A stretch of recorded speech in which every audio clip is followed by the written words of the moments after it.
Reindeer King.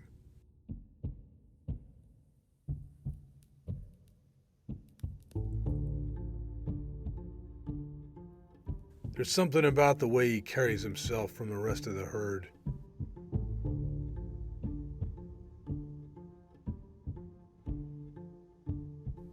His head seems cocked, always a little higher than anyone else.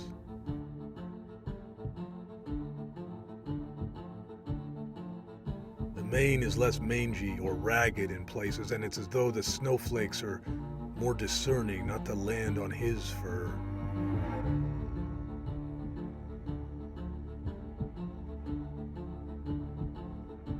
These same flakes cake the backs of the rest of the herd.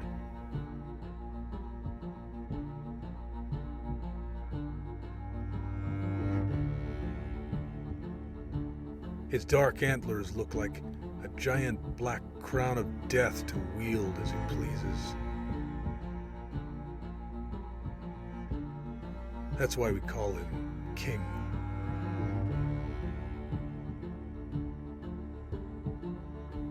And there we are, him and me, looking each other in the eye. I'm not sure why the king is singling me out today, or why he chose this moment.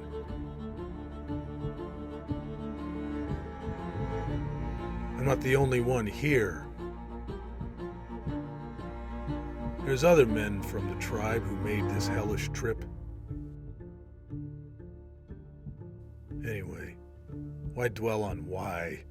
It's simple. He's a beast that's just staring at me. Beasts don't choose anything.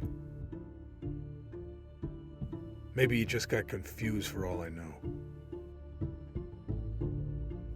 Or, I don't know, maybe he's not.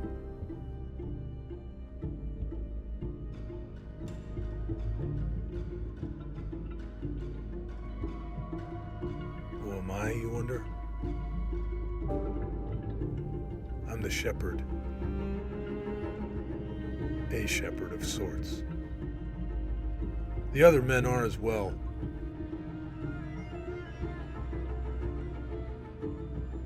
We've been pushing the king's herd on its great migration every year since, before Christ. They call us nomadic, but my home is built upon this herd and the route we take each year.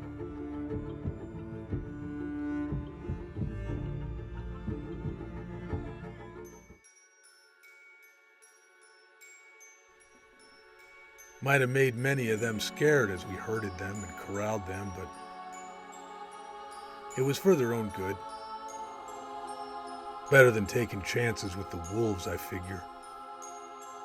More than half the females are expectant, so they definitely don't need uninvited friends.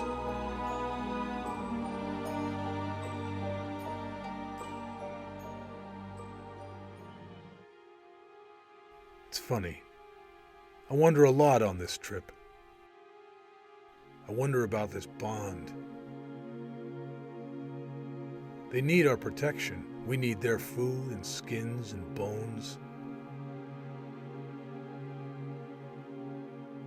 So they make some sacrifices. Yield us some of their own, and our bellies are full. We have a butcher, so the meat lasts.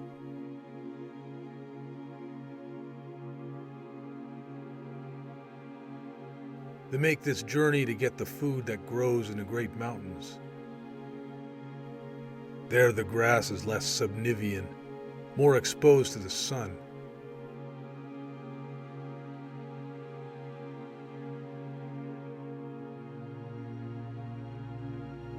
I took this road every year almost my whole life.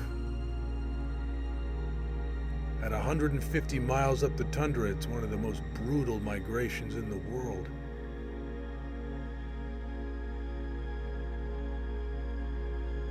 The reindeer are vulnerable to predators, and fortunately for them, their tribe made a pact with mine generations ago.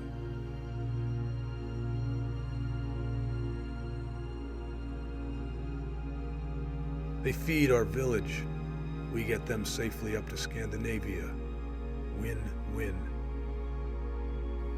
Better than wolves winning. Damn wolves. Still, I wonder about this bond. Are we different? Could I just walk away from all this? Who would I be then? Anyway, can't believe I've been doing this my whole life. I squint my freezing eyes against the blizzard, asking myself why the hell I'm still doing this. It was one day where it was getting really bad. Then the wild wind started howling a sound. It was my dad. My dad answered me, and so does his dad before him, and his dad, and his dad. All of them answer me. It's not some cacophony of voices. No, they just say one word to me. Because.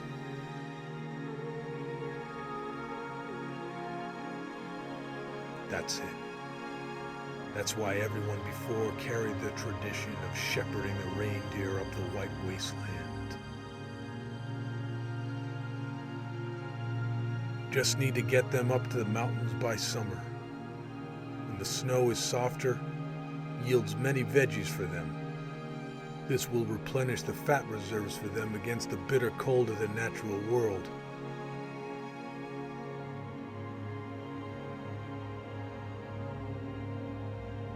Even though it's spring, the snow is rough. I try to find the route with the most ice sheets. You know, it's when the wind has beaten the snow down to a nice, strong, flat surface for the feet of the reindeer to walk across it without having to exert too much energy.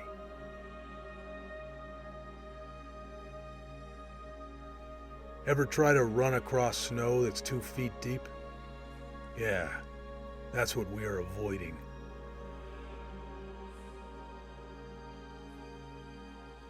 Remember, over half their ladies are pregnant. Only deer genus species where the ladies grow antlers too.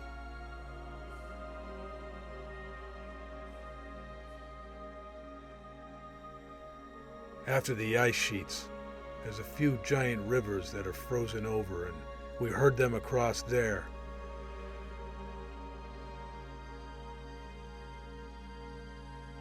Hundreds of large reindeer trekking along the thick ice. You should see it. It's one of the most unreal sights you ever spied outside your dreams.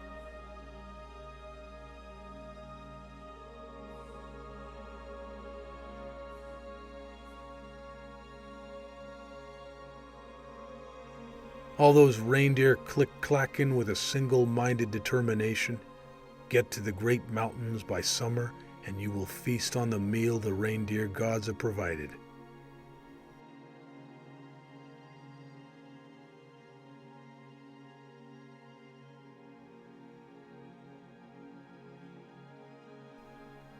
Well, each year I think somehow this one will be the last, my last.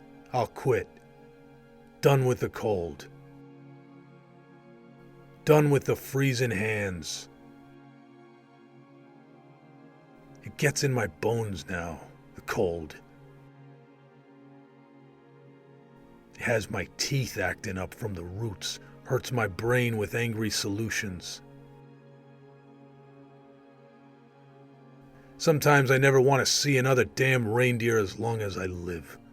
How badly do I want to be a part of this Sami tribe anyway?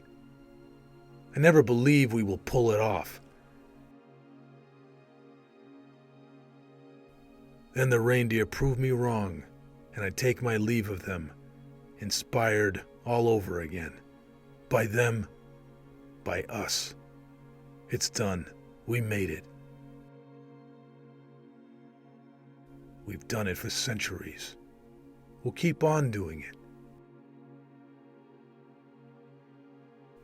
I'm about to ride away when the king follows me. I turn around. He stares at me with those little black eyes. Why did you choose me today?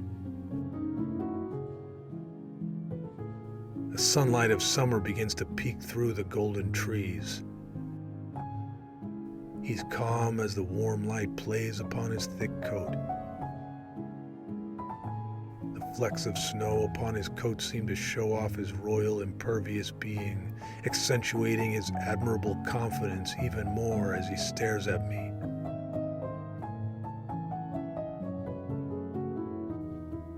The same winter sunlight reaches my unprotected nose, and I feel grateful for this apricity.